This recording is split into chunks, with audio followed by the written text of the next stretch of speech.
Good evening నేను Ranjani. Welcome to today's hot topic. March 22, 2020 సంవత్సరం. ఈ తేదీ గుర్తురాగానే అందరికీ గుర్తొచ్చేది జనతా కర్ఫ్యూ.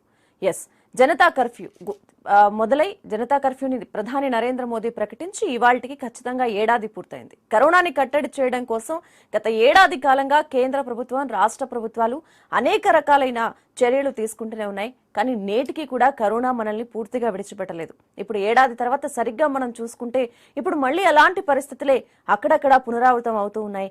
మధ్యప్రదేశ్, మహారాష్ట్ర, ఢిల్లీ, పంజాబ్, కేరళ, తమిళనాడు ఇలాంటి చోట్ల కరోనా కేసులు విపరీతంగా పెరిగిపోతున్నాయి. చాలా రాష్ట్రాల్లో ఇప్పుడు పాక్షికంగా లాక్డౌన్ కూడా అమలవుతోంది. ఇప్పుడు తెలుగు రాష్ట్రాల్లో కూడా మళ్లీ లాక్డౌన్ అమలు చేస్తారా అన్న సందేహం కూడా ఉంది. అయితే ఈ ఏడాది కాలంగా వైద్యులు కూడా అనేక రకాలైన పరిశోధనలు, ప్రయోగాలు కూడా చేస్తున్నారు. కరోనాని కట్టడి చేసేందుకు, దేశం నుంచి కరోనాని పూర్తిగా తరిమి కొట్టేందుకు ఆ చర్యల్లో భాగంగానే వ్యాక్సిన్ ని కూడా తీసుకురావడం జరిగింది. ఇప్పుడు వ్యాక్సిన్ కూడా తాత్కాలిక ఉపశమనం మాత్రమే ఇస్తుంది అన్న నేపథ్యంలో ఇప్పుడు మరికొత్తగా ప్రయోగాలు చేస్తున్నారు. ఇప్పుడు దానికి ఉదాహరణగా AIIMS, all India institute of medical sciences, Rishikesh లో ఉన్న ఎయిమ్స్ లో డిపార్ట్మెంట్ ఆఫ్ సైన్స్ అండ్ టెక్నాలజీకి సంబంధించిన శాస్త్రవేత్తలు, వైద్యులు అందరూ కలిసి 20 మంది పేషెంట్ల మీద ఇప్పుడు సరికొత్త ప్రయోగం చేస్తున్నారు. అదే గాయత్రి మంత్రాన్ని వాళ్లతో పఠించడం. ఉదయం, సాయంత్రం ఒక టైం టు టైం వాళ్లతో గాయత్రి మంత్రాన్ని పఠిస్తూనే 10 మందికి కరోనాకి సంబంధించిన ట్రీట్మెంట్, మందులు కూడా ఇస్తూ మరో 10 మందికి ఈ మందులు ఇవ్వకుండా కేవలం గాయత్రి మంత్రాన్ని కేవలం మందుల మీదనే వాళ్ళకి మెడికేషన్ ఇస్తున్నారు. మరో 10 మందికి మందులతో పాటు గాయత్రి మంత్రాన్ని కూడా పఠించేలా చేస్తూ ఉన్నారు. అంటే కరోనాని నిజంగా జయించడంలో ఈ గాయత్రి మంత్రాన్ని పఠించడం అనేది ఏ మేరకు ఉపయోగపడుతుంది? అసలు డాక్టర్లకి ఈ ప్రయోగం చేయాలన్న ఆలోచన ఎందుకు వచ్చింది? నిజంగానే మంత్రాలతో వ్యాధులు నయమవుతాయా? గతంలో ఎప్పుడైనా ఇలా జరిగిన దాఖలాలు ఉన్నాయా అనేది మనం ఈ రోజు మాట్లాడుకుందాం. అండ్ దాంతో పాటు దేశవ్యాప్తంగా ఇప్పుడు లాక్డౌన్ టెన్షన్ కూడా ఉన్న నేపథ్యంలో నిజంగానే ఇప్పుడు ఆ పరిస్థితులు మన 2 తెలుగు రాష్ట్రాల్లో కనిపిస్తున్నాయా? లాక్డౌన్ పెట్టాల్సిన అవసరం ఏ మేరకు ఉంది? పాక్షిక లాక్డౌన్ పెడితే సరిపోతుందా? మళ్లీ సంపూర్ణ లాక్డౌన్ పెట్టాల్సిన అవసరం ఉందా? ఎలాంటి జాగ్రత్తలు తీసుకోవాలి? ఎలాంటి నివారణ చర్యలు తీసుకోవాలి? ఈ అంశాల మీద క్షుణ్ణంగా ఈరోజు మనం డిస్కస్ చేద్దాం. ముందుగా ఈ గాయత్రి మంత్రానికి సంబంధించి ఎయిమ్స్ వైద్యులు చేస్తున్న ప్రయోగం గురించి మాట్లాడదాం. మనతో ప్రస్తుతం ప్రముఖ జ్యోతిష్య అండ్ వాస్తు నిపుణులు, ప్రముఖ ఆధ్యాత్మికవేత్త ప్రసాద్ గారు మనతో అందుబాటులో ఉన్నారు. ముందుగా వారితో మాట్లాడదాం. ప్రసాద్ గారు నమస్తే అండి. బాగున్నాం ప్రసాద్ గారు. ఇప్పుడు నిజంగానే మంత్రాల ఒక సామెత ఉంటుంది మనకి, మంత్రాలతో చింతకాయలు రాలుతాయా అని. అంటే ఇది ఎంతవరకు నిజమండి? ఈ రోజు డాక్టర్లు చేస్తున్న ఈ ప్రయోగం అనేది దేనికి సంకేతం? అంటే కరోనా అనేది శ్వాసకోశ సంబంధమైన వ్యాధి కాబట్టి ఆ మంత్రాన్ని ఉచ్చరించడం ద్వారా శ్వాసకోశ నాళాలు శుభ్రమవుతాయి అన్న యాంగిల్లో వాళ్ళు ప్రయోగాలు చేస్తున్నారా? అసలు గాయత్రి మంత్రాన్ని పఠించడం ద్వారా, ఒక మంత్రాన్ని పఠించడం ద్వారా మందులకి నయం కాని వ్యాధులు ఏ మేరకు తగ్గే అవకాశం ఉంది? నమస్కారం అమ్మా. శ్రీ గురుభ్యో నమః, శ్రీమాత్రే నమః. మంత్రాలకు చింతకాయలు రాలుతాయా అని మీరు అడిగారమ్మా. ఒకప్పుడు పూర్వకాలంలో పాము కాటుకు గాని, తేలు కాటుకు గాని మంత్రం వేసే వాళ్ళమ్మా. అంటే ఒక చేత్తో కనుక కింది కంటే పాము నొప్పిని, పాము కరిచిన దగ్గర నుంచి నొప్పి కిందికి దిగేదమ్మా. ఇంకో చేత్తో ఇట్లా పైకి అనుకుంటూ పోతే పాము నొప్పి పైకి పెరుక్కుంటూ పోయేదమ్మా. కానీ గాయత్రి మంత్రంలో చాలా విశిష్టమైనటువంటి శక్తులు దాగున్నాయమ్మా. గాయత్రి మంత్రంలో 24 మంది దేవతలు నిక్షిప్తమై ఉంటారమ్మా. ఈ గాయత్రి మంత్రంలో వినాయకుడు, నృసింహస్వామి, విష్ణుమూర్తి, ఈశ్వరుడు, శ్రీకృష్ణుడు ఇలా 24 మంది దేవతలు నిక్షిప్తమై ఉంటారమ్మా. గాయత్రి మంత్రంలో చాలా అమోఘమైన శక్తి ఉందమ్మా. తల్లిని మించిన దైవము అంటే గాయత్రి అని చెప్తామమ్మా. గాయత్రి మంత్ర పఠనంతో రిషికేశ్ లోని ఎయిమ్స్ వైద్యులు చేస్తున్న ప్రయోగం ఈ రోజు దేనికి సంకేతం? ఈ ప్రయోగం ద్వారా వైద్యులు ఈ రోజు ఏ ఫలితాలు, ఎలాంటి ఫలితాలు సాధించే అవకాశం ఉంది అనేది మాట్లాడుతున్నాం. ఎస్, మనతో డాక్టర్ ప్రసాద్ గారు ఉన్నారు, ఆర్థోపెడిక్ ఆంకాలజిస్ట్. ప్రసాద్ గారు,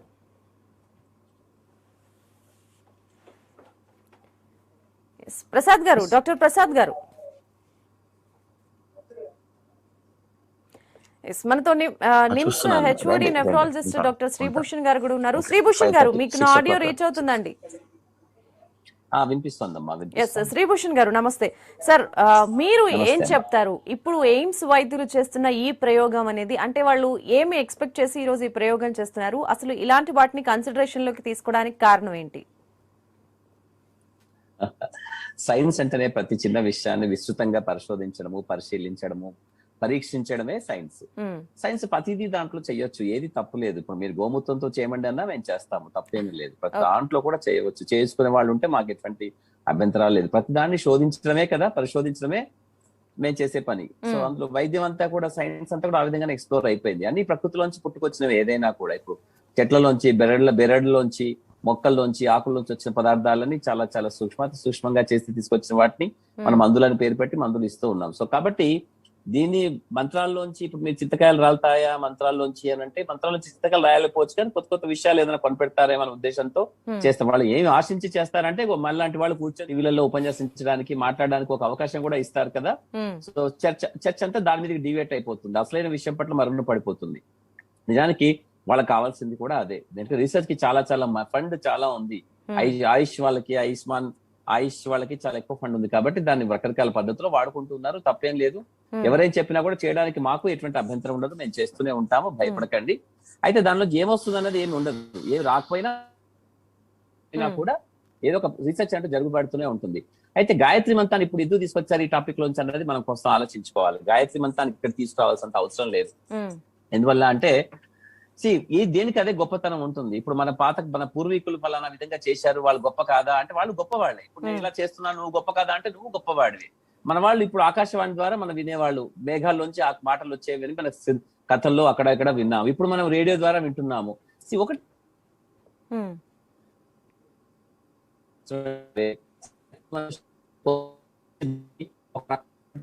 శారీరక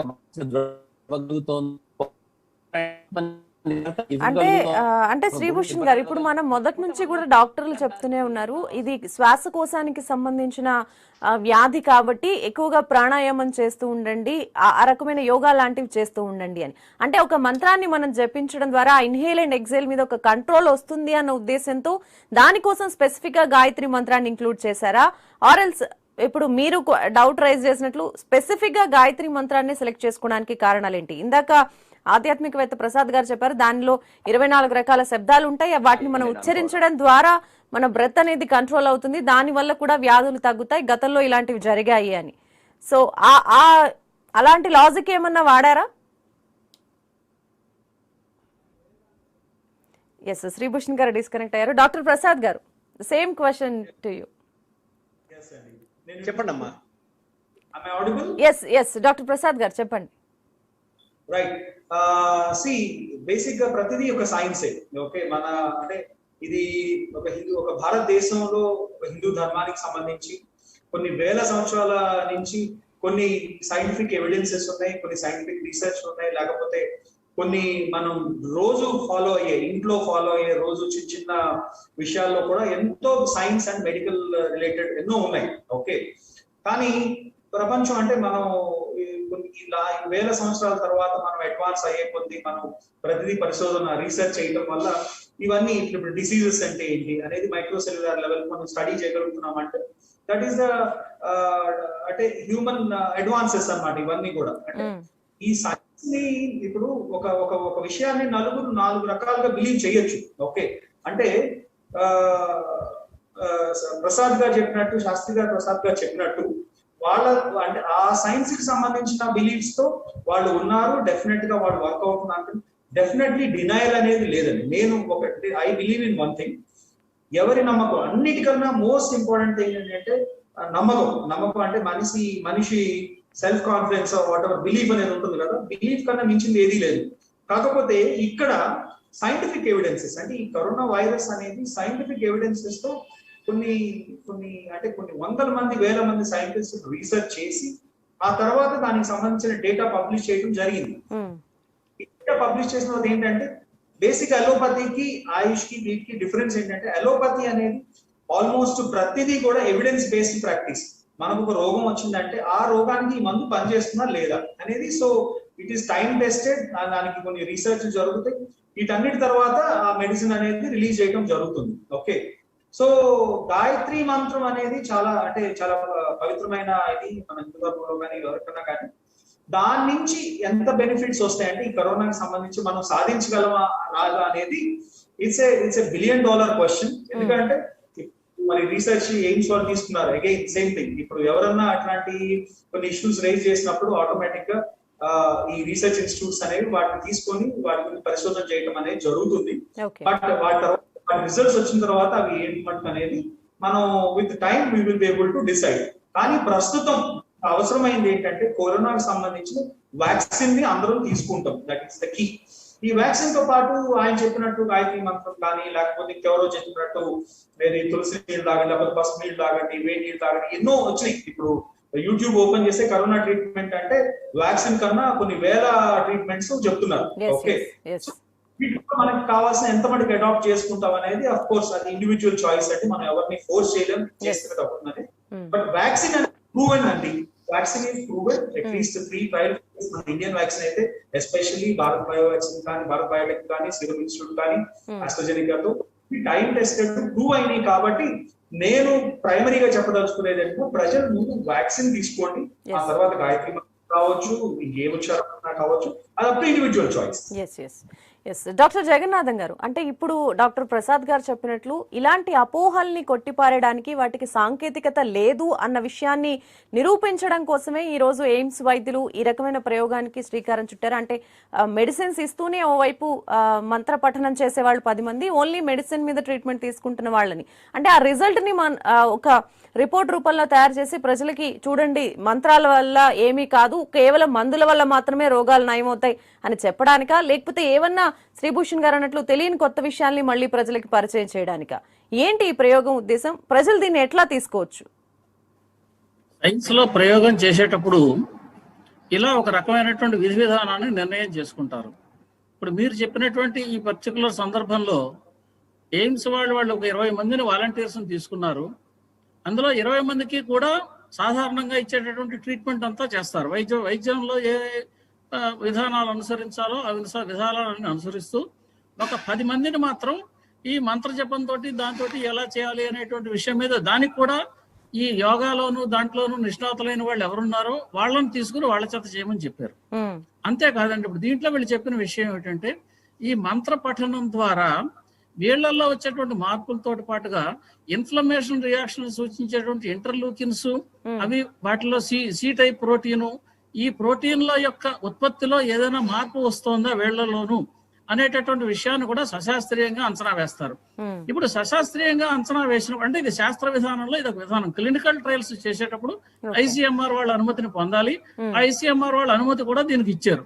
కాబట్టి ఇప్పుడు ఇటువంటి ప్రయోగం చేసేటప్పుడు ఇప్పుడు ఈ 2 వర్గాల్లోనూ కూడా ఇప్పుడు వీళ్ళు కొంతమందిని 14 రోజులు కంటిన్యూస్ గా ట్రీట్మెంట్ చేసిన తర్వాత చేసేది, తర్వాత కొంతమందిని 2 నెలల తర్వాత ద్వారా కూడా వీళ్ళు ఏ రకమైనటువంటి అణువులు వీళ్లలో ఉత్పత్తి అవుతున్నాయి, ఇమ్యూన్ రియాక్షన్ ఎలా ఉంది అనేటువంటి విషయాన్ని పరిశోధించడానికి ఒక మార్గదర్శకాలను ఏర్పాటు చేసుకున్నారు.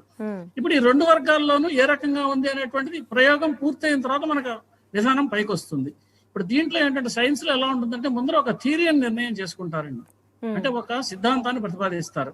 ఈ సిద్ధాంతం నిజమా కాదా అనేటటువంటి దాని మీద ఈ ప్రయోగాలు చేస్తారు.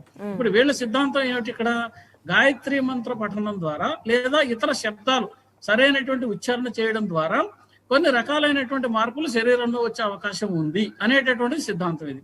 ఇప్పుడు ఈ సిద్ధాంతం అవునా కాదా అనేది ప్రయోగం పూర్తయిన తర్వాత మనం నిర్ణయించాల్సినటువంటి విషయం తప్ప ప్రయోగానికి పూర్వమే ఈ ప్రయోగం చేయాలా చేయక్కర్లేదా అనేటటువంటి నిర్ణయం చేయడం సరైనటువంటి పద్ధతి కాదు. అంతే ఇక్కడ మనం ప్రశ్నించేది ఉంది, శాస్త్రీయంగా ప్రశ్నించేది ఏంటంటే కేవలం వాళ్ళు తీసుకున్నది 20 మందిని మాత్రమే.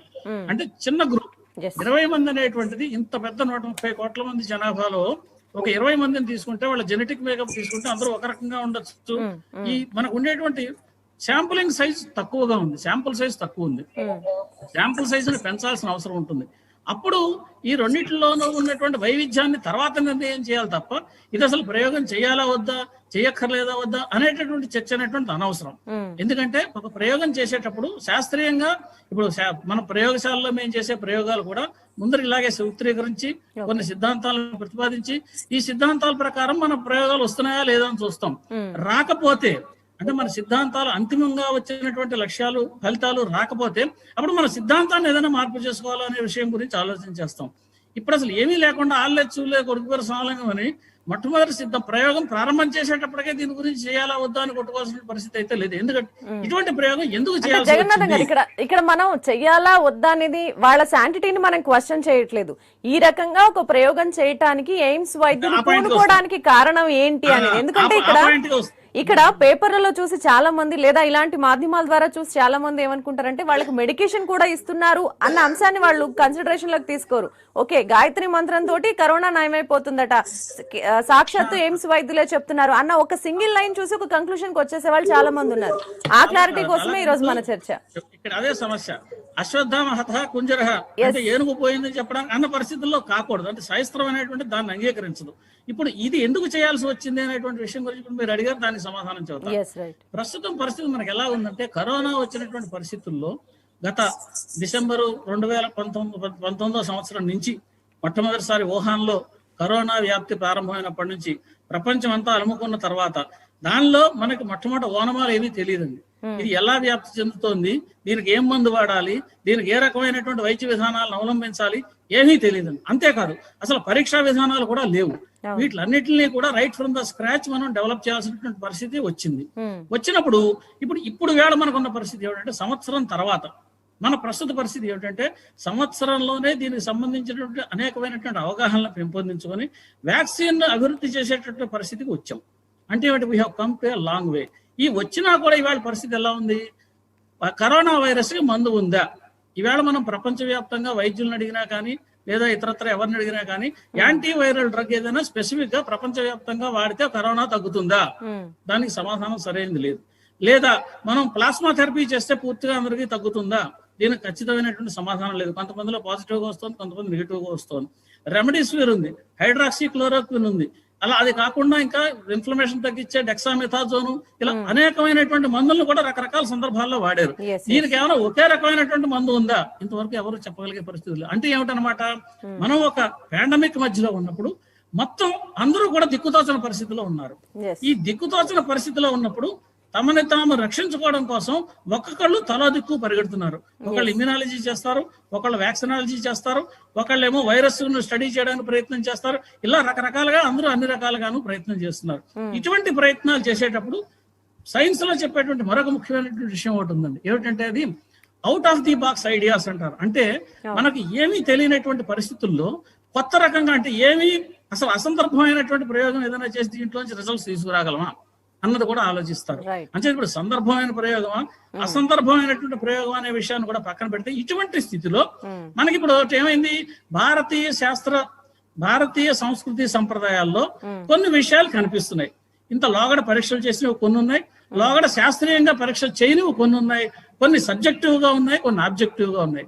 ఈ సబ్జెక్టివ్ గా ఉన్న వాటిని ఆబ్జెక్టివ్ గా మార్చాలి అంటే ఇటువంటి పరిశోధన చేసినప్పుడు ఇలా అవుట్ ఆఫ్ బాక్స్ ఐడియా అన్నాం చూసారా. అందుకని ఈ రకమైనటువంటి ఆలోచనలు ఎవరు ఏ పరిస్థితి ఎటు వెళ్ళలేని పరిస్థితిలో ఉన్నప్పుడు ఇది కూడా ఒక మార్గం ఉంది కదా, మనం ఎందుకు ట్రై చేయకూడదు? ఇప్పుడు పోయేవాడికి ఉందనుకోండి, పోయేవాడికి మీరు ఏమంది ఇచ్చినా కానీ తీసుకుంది సిద్ధంగా ఉంటాడు, నువ్వు బతకడానికి ఏదైనా అవకాశం కలుగుతుంది అంటే ఇది కూడా అటువంటి దాంట్లో ఒక మార్గమే. కాబట్టి అటువంటి ప్రయోగాలు చేయడంలో ఏ విధమైనటువంటి పొరపాటు లేదు. ప్రయోగాలు బానే ఉన్నాయి, సిద్ధాంతం బానే ఉంది. అయితే వాడు ఒక్కటే క్రిటికల్ ఏంటంటే, వాళ్ళు తీసుకున్న శాంపుల్ ఓన్లీ 20 అండి. ఇప్పుడు రిషికేశ్ లో ఎయిమ్స్ లో వాళ్ళు తీసుకున్నది కేవలం 20 మందిని మాత్రమే. 20 మందితో చేయడం వల్ల మనకు వచ్చేటువంటి డేటా అతి తక్కువగా ఉంటుంది. ఇంకొకటి, ఖర్చు విషయం గురించి ఆలోచించిన గాయత్రి మంత్ర పఠనానికి కానీ లేదా ఇతరత్ర వీళ్ళు సూచించినటువంటి దానికని అయ్యే ఖర్చు ఏమీ లేదు. కాబట్టి ప్రభుత్వం ఏదో దీని మీద పెద్దగా ఖర్చు పెట్టేసిందని చెప్పి చాలా మంది కంగారు పడుతున్నారు. ఖర్చు ఏమీ పెట్టలేదు, కానీ వాళ్ళకి ఒక అవకాశం ఇచ్చారు. ఈ అవకాశం ప్రయత్నం చేస్తున్నారు. కొంచెం కావాలంటే మరి కొంతమందిని రిక్రూట్ చేసుకుని ఎక్కువ స్థాయిలో, ఎందుకంటే మనం క్లినికల్ ట్రయల్ చేసినప్పుడు మీరు గుర్తించే ఉంటారు, మొదటి క్లినికల్ ట్రయల్, రెండో clinical trial, third clinical trial చేసేటప్పటికి కనీసం 25,000 మంది 30,000 మంది మీద బాడీ మెటబాలిజం ఒక్కోలా ఉంటుంది కాబట్టి ఎక్కువ మంది మీద ప్రయోగాలు చేస్తే యాక్యురేట్ రిజల్ట్ వస్తుంది అనేది మీ అభిప్రాయం.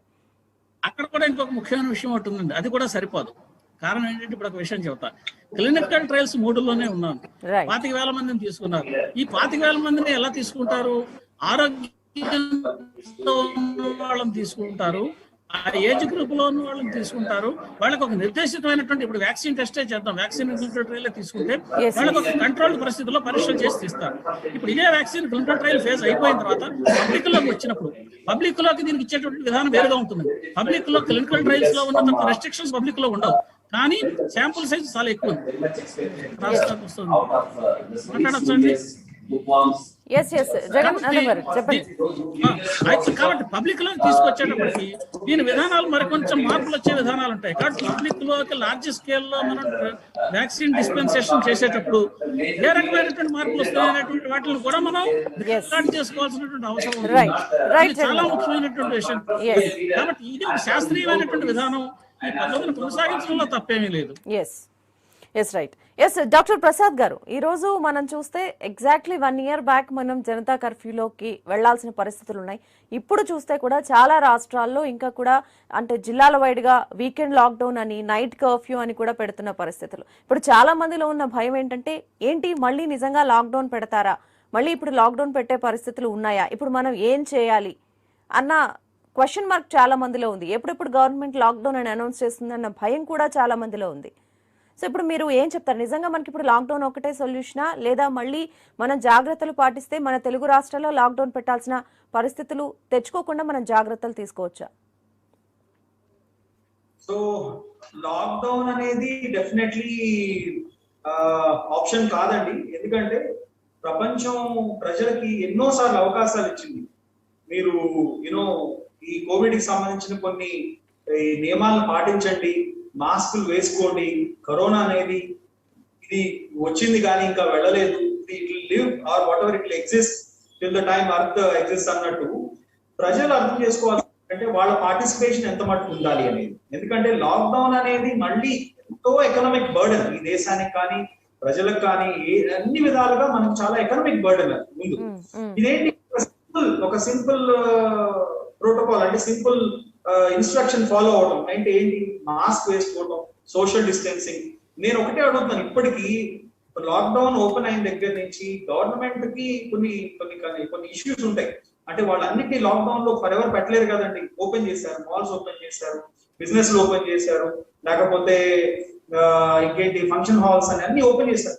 డజంట్ మీన్ మనం అయిపోయి వాళ్ళు ఓపెన్ చేస్తారు కానీ అందరూ గుంపులుగా వెళ్ళి సెలబ్రేట్ చేసుకోవడం, మాస్కులు వేసుకోకపోవడం, ఈ సోషల్ డిస్టెన్సింగ్ పాటించకపోవడం అనేది ప్యూర్లీ ప్రజలు మరి నెగ్లెక్ట్ చేయడం అంటారా, లేకపోతే దాన్ని ఈజీ కేర్ ఫ్రీ యాటిట్యూడ్ అంటారా? నేనైతే I'm not able to understand. Hyderabad లో నేను అసలు మాస్కులు ఎవరన్నా వేసుకుని చూస్తే ఐఎమ్ టేకింగ్ ఏ ఫోటోగ్రాఫ్, వీళ్ళు ఎవరు మాస్క్ వేసుకుని ఉన్నారు ఇప్పుడు అని. ఎందుకంటే ఆల్మోస్ట్ మాస్క్ వేసుకోవడం మానేసారు, సోషల్ డిస్టెన్సింగ్ కాన్సెప్ట్ పోయింది. లాక్డౌన్ అనేది గవర్నమెంట్ ఏమీ చేయలేని పరిస్థితుల్లో ఎక్స్ట్రీమ్ స్టెప్. ప్రజలు కలిసి పార్టిసిపేట్ చేస్తేనే దాన్ని ఎవరన్నా కానీ మనం దాన్ని మనం సక్సెస్ఫుల్ మోడల్ గా మనం క్రియేట్ చేయొచ్చు. ఎప్పుడైతే ప్రజల పార్టిసిపేషన్ గవర్నమెంట్ తో లేదో మనం ఈ కరోనాని డెఫినెట్లీ అచీవ్ చేయలేమండి. ఎందుకంటే మనకి చెప్పినట్టు నంబర్స్ ఆర్ ఇంక్రీజింగ్. హాస్పిటల్స్ కి రోజు ఓవర్వెల్మింగ్ నంబర్స్ వస్తాయి. నిన్న ఒక పూట మా రినోవా హాస్పిటల్లోనే almost at a time 6 patients corona symptoms తో వచ్చారు and all 6 of them were positive. So it is not a good sign. I'm sorry. Yes. It is not a good sign. ఎందుకంటే government ఇన్ని రోజులు లాక్డౌన్ పెట్టి ఇంత economic burden తీసుకొని vaccines అని what ever research చేసి ఇన్ని హెల్త్ స్కీమ్స్ అని పెట్టి ప్రజలు అవేర్నెస్ చేయడానికి కొన్ని వేల కోట్లు ఖర్చు పెట్టి ప్రజలు పార్టిసిపేట్ చేయకపోతే ఇప్పటికీ ఇట్ ఈస్ వేస్ట్ అండి. సో కరోనా కాకపోతే ఇంకోటి ఏదో వస్తుంది. ఇప్పుడు ఆఫ్రికాలో ఒక కొత్త స్ట్రెయిన్ వచ్చింది. That is a different not whether people are trying to understand అసలు ఆ స్ట్రెయిన్ ఏంటి అనేది. అట్లాంటి స్ట్రెయిన్ ఏదైనా మన దగ్గరకు వస్తే so anything is possible. Basic గా ఒకటే చెప్పదలుచుకుంది ఏంటంటే లాక్డౌన్ మేబీ ఇన్ఎవిటబుల్. ప్రజలు ఇట్లానే ఇర్రెస్పాన్సిబుల్ గా బిహేవ్ చేస్తే కొంచెం ఆలోచించండి మీరు. మన దేశం అభివృద్ధి చెందే దేశం, ఇంకా అభివృద్ధి చెందుతున్నాం. ఈ టైంలో మన అందరం కలిసికట్టుగా ఉండి మనం కొన్ని బేసిక్స్ ఫాలో అయితే ఏది మాస్క్ వేసుకుంటాం, సోషల్ డిస్టెన్సింగ్ ఒకటి, అనవసరంగా బయటకు వెళ్ళండి. ఏం అవసరం లేదండి. సినిమా హాల్స్ కి, బార్లకి, పబ్బులకి ఏం వెళ్ళాల్సిన అంత అవసరం లేదండి. లైఫ్ హ్యాస్ చేంజ్ ఈ లాస్ట్ 1 year లో. ఇంకొక 6 నెలలు, సంవత్సరం మనం కాంకర్ చేసేదాకా మనం ఎన్ని కంట్రోల్ చేసుకోలేమా అంటే మరి నేను ఆ ప్రజలకే అది వదిలేస్తున్నానండి. సో ప్రజల పార్టిసిపేషన్ ఇంపార్టెంట్. ప్రజలు ఇట్లానే రెస్పాన్సిబుల్ బిహేవ్ చేస్తే maybe lockdown as it is possible. S Prasad గారు, మీరు ఏం చెప్తారు? మొదటి నుంచి డాక్టర్లు ఎక్స్పర్ట్లు చెప్తున్న దల్లా ఒకటి, అంటే ప్రభుత్వాలు వైద్యులుగా మేము చేయాల్సిందంతా చేస్తున్నాం, ప్రజల నిర్లక్ష్యమే ఈరోజు కేసులు పెరగడానికి కారణమని మనం చాలా సందర్భాల్లో చూసాం. అంటే పండగల సందర్భంలో కూడా విచ్చలవిడిగా జనాలు బయటకు వచ్చేసి ఆలయాలకి రావద్దని చెప్తున్నా కూడా చాలా మంది వెళ్లి కేసెస్ పెరిగిపోతున్నవి చూసాం. ఇప్పుడు కూడా తిరుమలలో మళ్ళీ కూడా కేసులు పెరుగుతున్న పరిస్థితి ఉంది. రాబోయేది అసలే పండగల సీజన్. ఇప్పుడు హోలీ ఉంది, ఉగాది ఉంది, శ్రీరామనవమి ఉంది. సో మీరు ఏం చెప్తారు ఒక ఆధ్యాత్మికవేత్తగా ప్రజలకి? దేవుడు ఇంట్లో ఉన్నా కూడా ఉంటాడు, కంపల్సరీ గుళ్ళకే రావాల్సిన అవసరం లేదు అని చెప్తారా, లేకపోతే ఎట్లాంటి జాగ్రత్తలు తీసుకోవాలని చెప్తారు ఇప్పుడున్న సిచ్యువేషన్ లో? నమస్కారం అమ్మా. చెప్పండి ప్రసాద్ గారు. అమ్మా, యాక్చువల్లీ ఈ కరోనా గురించి జనవరి వరకు వ్యాక్సిన్ రాదు అని మేము గతంలో చెప్పామమ్మా. అంటే నక్షత్ర స్థితిని అంచనా వేసి జనవరి వరకు వ్యాక్సిన్ రాదు అని చెప్పాం. ఇప్పుడు అలాగే జరిగింది. ఇప్పుడు గాయత్రి మంత్రం గురించి అడుగుతున్నారమ్మా మీరు. గాయత్రి మంత్రం గురించి మనం మొదట తెలుసుకోవాలంటే ఫస్ట్ దేవీ భాగవతాన్ని చదవాలమ్మా. దేవీ భాగవతంలో 11వ స్కంధాన్ని కనుక పూర్తిగా మనం చదివితే అసలు గాయత్రి మంత్రం ద్వారా ఏమేమి రోగాలను నయం చేసుకోవచ్చు అనేది మనకు తెలుస్తుందమ్మా. రావి చెట్టు కింద కూర్చొని శనివారం రోజు కనుక గాయత్రి మంత్రాన్ని అంటే 100 సార్లు కనుక గాయత్రి మంత్రాన్ని నిష్ఠతో కనుక మనం పఠిస్తే ఏమ్మా, తర్వాత తిప్పతీగలు, మామిడాకు ఇవి రెండు కలిపి పాలలో నానబెట్టి హోమం కనుక చేస్తే మనకు భూత ప్రేత పిశాచ బాధలు, అంటే కొంతమంది శ్మశానం పోయి వచ్చాం ఏదో భయపడుతుంటారమ్మా మానసికంగా, అటువంటి ఆందోళనలు తగ్గుతాయి. అంటే ఆయుర్వేద శాస్త్రంలో ఏ రకంగా ఉందో గాయత్రి మంత్రానికి కూడా అంత పవర్ ఉందమ్మా.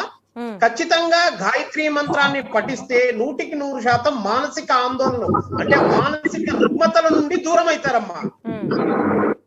ఇప్పుడు ఆయుర్వేదంలో మనకు కషాయాలు తాగమని చెప్పారు కదమ్మా,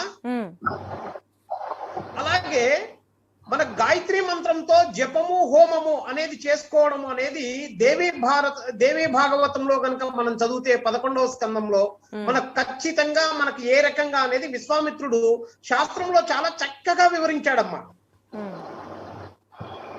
ఇప్పుడు జ్వరం వస్తుందమ్మా, ఈ జ్వరాన్ని మనం శాంతింపజేయాలంటే ఏం చేయాలి? మామిడాకులు పాలు నానబట్టి గాయత్రి మంత్రాన్ని పఠిస్తూ హోమం చేయాలమ్మా.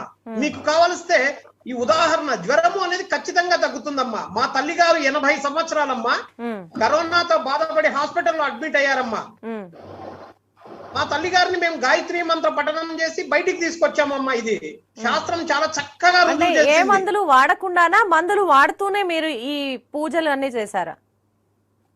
అమ్మ, మందులు అంటే కొన్ని మందులు వాడారమ్మా, కానీ గాయత్రి మంత్రాన్ని పఠనం చేస్తూ మా అమ్మగారికి ఖచ్చితంగా నయమైందమ్మా ఇది.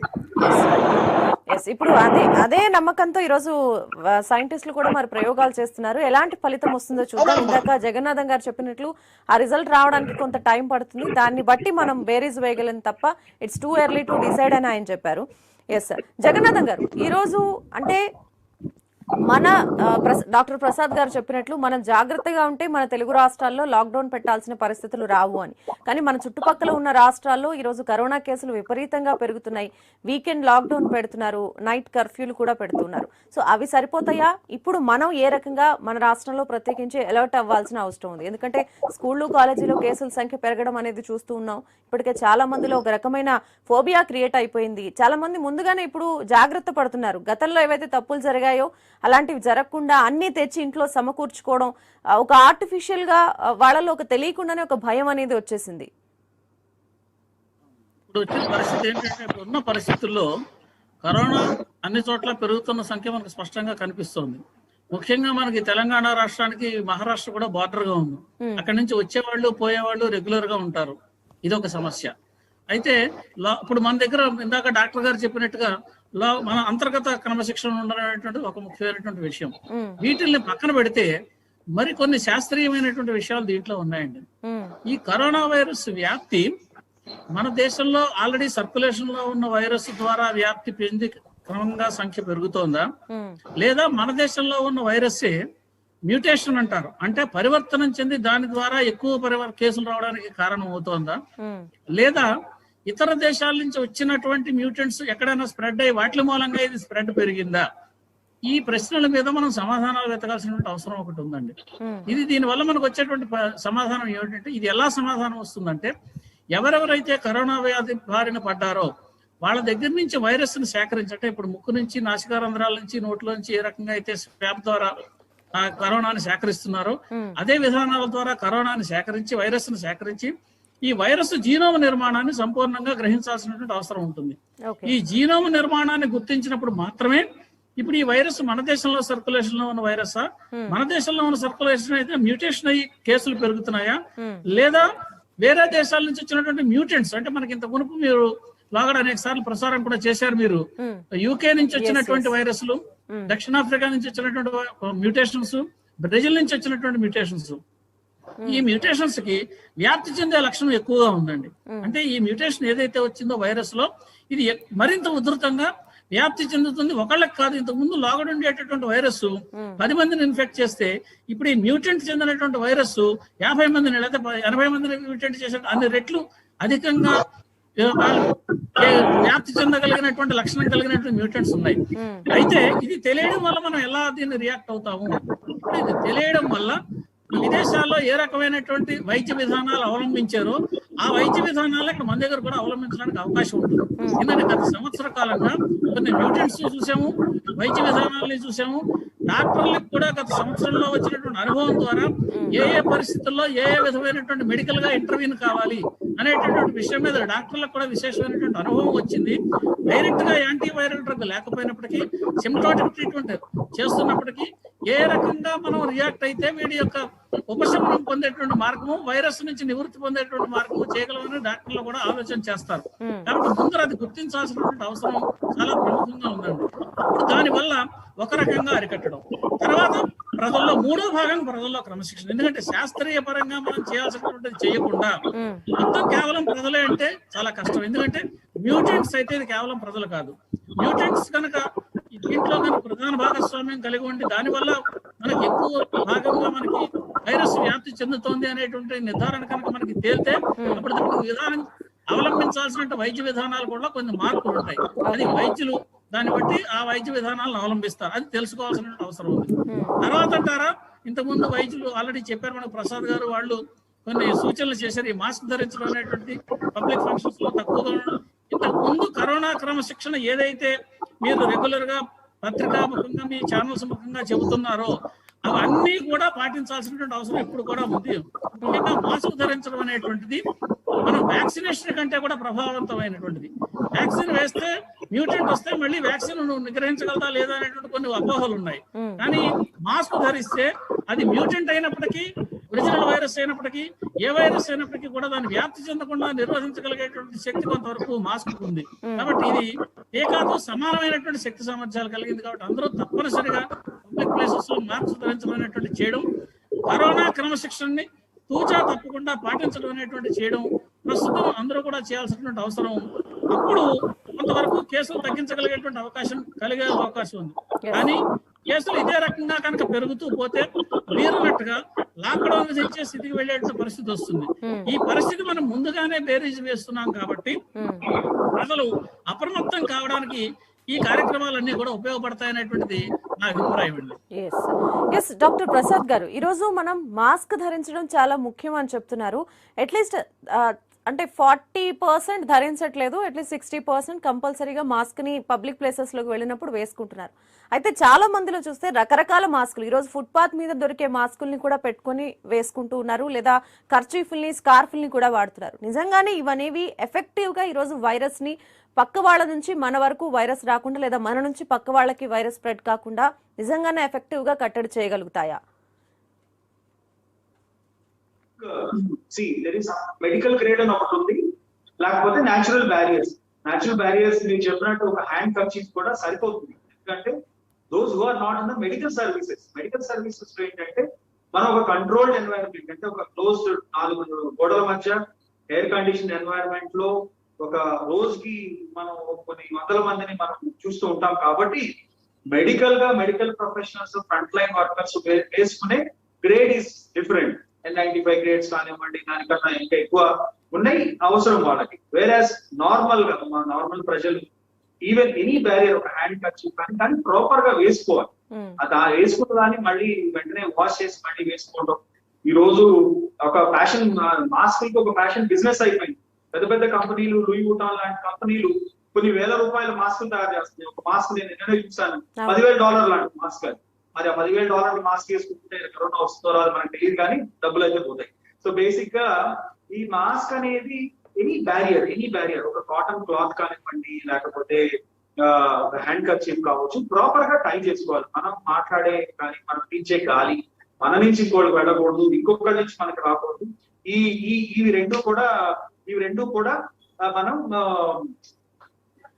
రెండు కూడా మనము ధరిస్తే కనుక తప్పకుండా మనకి ఫ్యూచర్ అంటే బేసిక్ గా ప్రొటెక్షన్ అనేది డెఫినెట్లీ ఉంటుందమ్మా. దాని గురించి ఏం అపోహలు అక్కర్లేదు. ఎనీథింగ్ మన ఇంట్లో దొరికిన ఒక పాత గుడ్డనైనా దాన్ని కుట్టుకొని మంచిగా దానికి ఒక స్ట్రింగ్స్ తయారు చేసుకొని వేసుకుంటాలో తప్పలేదు. నిజానికి మా ఇంట్లోనే నేను ఎన్నోసార్లు చెప్పాను అందరికి, ఇప్పుడు ఫైనల్ గా అందరూ కూడా వాళ్ళ ఫుడ్ తయారు చేసుకున్న మాస్క్లే వేసుకుంటారు. Of course they are all fine. So కాబట్టి దానికంటూ ఏది స్పెసిఫిక్ గా మీరు ఇంత డబ్బులు పెట్టాలి, ఇంత స్పెండ్ చేయాలని there is no hard and fast దాని గురించి.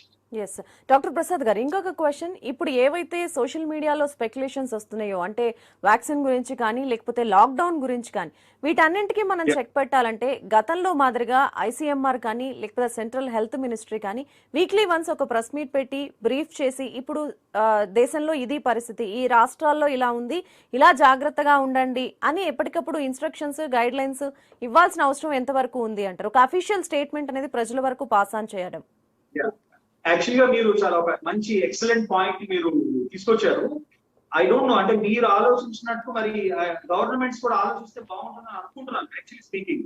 ఎందుకంటే కరోనా వెళ్ళిపోలేదు, ప్రజలు ఫాలో అవ్వట్లేదు, ఒక సైడ్ మనం ప్రజలు బ్లేమ్ చేస్తున్నాం, కానీ గవర్నమెంట్స్ మళ్ళీ ఆ నంబర్స్ ఎప్పటికప్పుడు రివైజ్ చేసుకుంటూ దాన్ని పబ్లిష్ చేస్తూ, లోకల్ గవర్నమెంట్స్ కానీ లోకల్ బాడీస్ కానీ దాన్ని మీరు క్లియర్ గా మీరు చేయండి, ఇండికేట్ చేయండి, ప్రజలకి ఇన్ఫర్మేషన్ ఇవ్వండి. కరోనా కేసులు రోజు ఇంత వచ్చినాయి, సగం ఏమవుతుందంటే గవర్నమెంట్స్ దాచిపెడుతున్నాయని అంటారు ఒక సైడ్ నుంచి న్యూస్. ఎందుకంటే ఏ స్టేట్ లో ఎక్కువ వస్తే ఆ స్టేట్ కి మళ్ళీ టార్గెట్ చేస్తారు అని వాటెవర్ పొలిటికల్ రిజల్ట్స్ కానివ్వండి, ఏమైనా రిజల్ట్స్ కానివ్వండి, అసలు ఈ నంబర్స్ సరిగ్గా వస్తున్నాయో లేదో నాకు తెలియదు. హౌవెవర్ మనకి ఏదైనా ఒక అంటే కాంక్రీట్ డేటా, అంటే 100% బిలీవబుల్ డేటా, సరే కొన్ని హైదరాబాద్ లో 100 కేసులు కాదు, కొన్ని 50 కేసులన్నా వచ్చినాయా, వస్తే అలర్ట్ చేయండి, పబ్లిక్ అలర్ట్ చేసి, బాబు ఇలా మనకు ఒక 50 కేసులు వచ్చినాయి, లేకపోతే ఈ రోజు 100 కేసులు వచ్చినాయి. అప్పుడు అంతకుముందు న్యూస్ పేపర్ లో, న్యూస్ ఛానల్స్ లో ప్రతి రోజు డైలీ టాలీ ఉండేది, నిన్న ఎంతమంది చనిపోయారు, ఇవాళ ఎంతమందికి వచ్చింది, రేపు ఎంతమంది. సో ఈ టాలీ సిస్టమ్ పోయింది, మళ్ళీ మనందరం డైవర్ట్ అయిపోయి మనం ఏదో వేరే టాపిక్స్ మాట్లాడుకుంటున్నాం. సో నేను అనేది ఏంటంటే గవర్నమెంట్స్ డెఫినెట్లీ ఫోకస్ చేయాలండి. It is governments duty to, అంటే ఎస్ ప్రసాద్ గారు, ప్రజలకి ఆటోమేటిక్ గా ప్రజలు కూడా కొంచెం అలర్ట్ గా ఉంటారు. నిజానికి కరోనా లాక్డౌన్ ఎత్తివేయడానికి కూడా ప్రజల పార్టిసిపేషన్ ఉంది కాబట్టి మనం ఎత్తివేయగలిగాం. ఈ రోజు ఏమవుతుంది, గవర్నమెంట్ ఓన్లీ వ్యాక్సిన్ పైన ఫోకస్ చేస్తుంది, కానీ మీరు మళ్ళీ ఇవన్నీ కూడా ఫాలో అవ్వాలని స్ట్రిక్ట్ గా ఒక, అంటే ఎవరన్నా కానీ ప్రధానమంత్రి గారు కావచ్చు, ఒక ముఖ్యమంత్రి గారు కావచ్చు, ఎవరన్నా కానీ హెల్త్ మినిస్టర్స్ కావచ్చు, ఎవరన్నా ఎనీవన్ అండి, నేను కూడా చెప్తున్నాను, డాక్టర్స్ గా చెప్తున్నాను, ఎవరున్నా కానీ అదే కదా మంచి మాటగా చెప్పేది. బయట ఎవరన్నా కొన్ని ప్రికాషన్స్ తీసుకోండి, జాగ్రత్తగా ఉండండి, గవర్నమెంట్స్ ఇంకా స్ట్రిక్ట్ గా చెప్పి అనుకోండి, ఐ థింక్ మనం ఇంకా ఎఫిషియెంట్ గా, అంటే ఎఫెక్టివ్ గా మనం ఈ ప్రాబ్లమ్ ని కట్టడి చేసుకోవచ్చు. Yes right.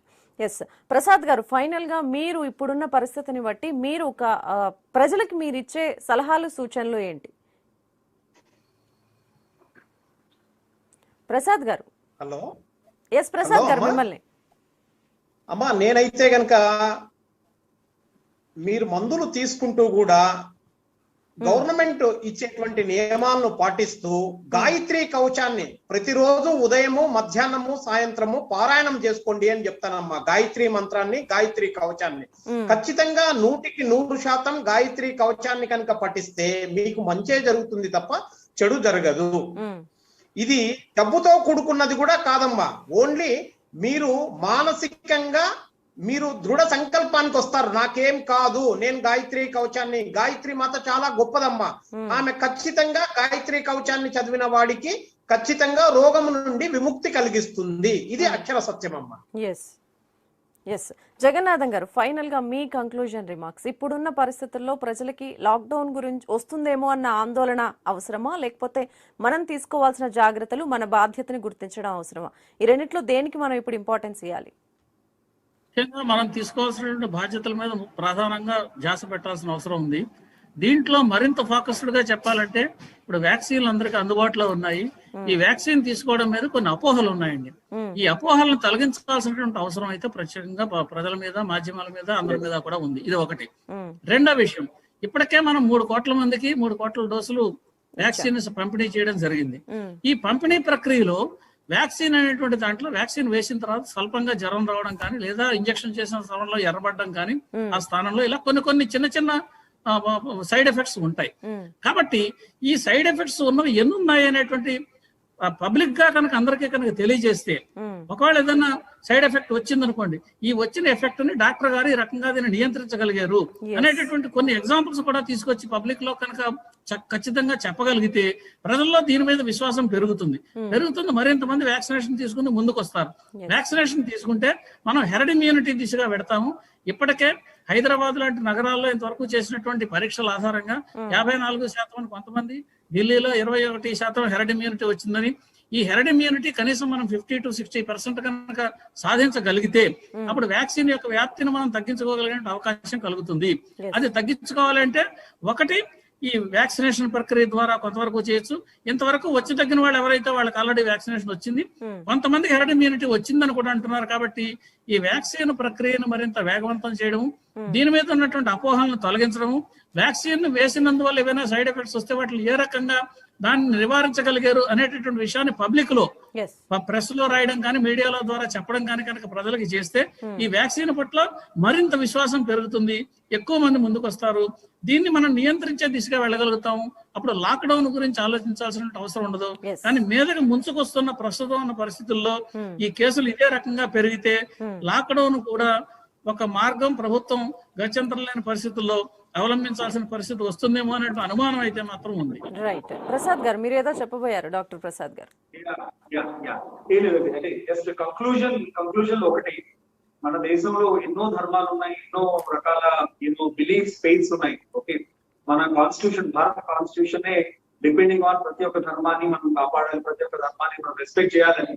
సో కాబట్టి గాయత్రి మంత్రం కానివ్వచ్చు, ఇంకొక మతానికి కానీ, ఇంకో వాళ్ళ నమ్మకానికి కానీ, వాళ్ళకి సంబంధించిన ఏమైనా ఫెయిత్స్ కావచ్చు, బిలీఫ్స్ కావచ్చు, ఇవన్నీ కూడా డెఫినెట్లీ వాళ్ళ నమ్మకాలను బట్టి ఫాలో చేయాల్సినవి.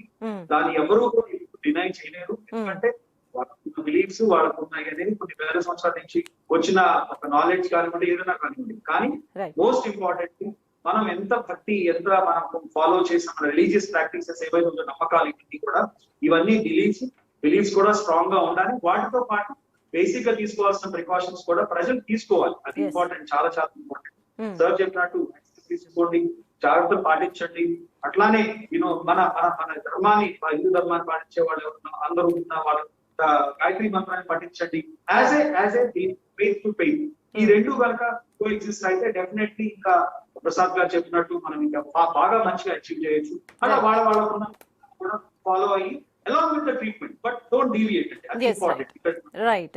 Thank you ప్రసాద్ గారు అండ్ జగన్నాథం గారు అండ్ ప్రసాద్ గారు ఇవాళ డిబేట్ లో మాతో పాటు జాయిన్ అయినందుకు. ఎస్, అది నమ్మకం వేరు, శాస్త్రీయత వేరు. ఈ రోజు ఈ రెండు అంశాలని బేరీజ్ వేయడానికే రిషికేశ్ లోని ఎయిమ్స్ వైద్య బృందం ఈ రోజు గాయత్రి మంత్రంతో ఒక 10 మంది మీద క్లినికల్ ట్రయల్స్ ని కూడా చేస్తుంది. మరి వాటి ఫలితాలు ఎలా ఉంటాయనేది మాత్రం మరికొద్ది రోజుల్లో తేలే అవకాశం ఉంది. సో ఆ ప్రయోగం ఎలా ఉన్నా కానీ ఈ రోజు మనం చేయాల్సిందల్లా కూడా లాక్డౌన్ వస్తుందన్న భయాన్ని పక్కన పెట్టి ఈ రోజు మనం తీసుకోవాల్సిన జాగ్రత్తలు ఏంటి, ఖచ్చితంగా వ్యాక్సిన్ మీద ఉన్న అపోహల్ని తొలగించుకోండి. ఐసీఎంఆర్ గైడ్ లైన్స్ ప్రకారం మీరు పాటించాల్సిన భౌతిక దూరం పాటిస్తూ మాస్క్ ని ప్రాపర్ గా ధరించండి. నామకే వాస్తే మాస్క్ ధరించడం కాదు, దాన్ని ఏ రకంగా ధరించాలి, మనం పూర్తిగా ముక్కు నోరు కవర్ అయ్యేలాగా మాస్క్ ని ఎలా ధరించాలో అలా ధరించండి. భౌతిక దూరం పాటించండి. విచ్చలవిడిగా ఎక్కడ పడితే అక్కడ పబ్లిక్ ప్లేసెస్ లో తిరగకండి అని మొదటి నుంచి వైద్యులు చెప్తూనే ఉన్నారు. మా వంతు బాధ్యతగా మేము కూడా చెప్తూనే ఉన్నాం. ఇప్పుడు కూడా మరొకసారి చెప్తూ ఉన్నాం, మహారాష్ట్రలో, ఢిల్లీలో, తమిళనాడులో ఉన్న పరిస్థితులు మన దగ్గర రాకుండా ఉండాలంటే, మళ్ళీ మనం పాక్షిక లాక్డౌన్లోకి వెళ్లకుండా ఉండాలంటే తీసుకోవాల్సిన జాగ్రత్తలు ఇవి. వాటిని తప్పనిసరిగా తీసుకుందాం. కరోనా నుంచి దూరంగా ఉండేందుకు మనవంతుగా ప్రయత్నిద్దాం. తర్వాత ప్రభుత్వాలు ఏం చేస్తాయి అన్నది ప్రభుత్వాల చేతుల్లోనే ఉంది. Yes, that's all for now. ఇది ఇవాల్టి హాట్ టాపిక్. మరో హాట్ టాపిక్ లో మళ్ళీ కలుద్దాం. Stay tuned to I news. చెప్పాల్సింది చాలా ఉంది, చూడాల్సింది మిగిలే ఉంది. This is Ranjani.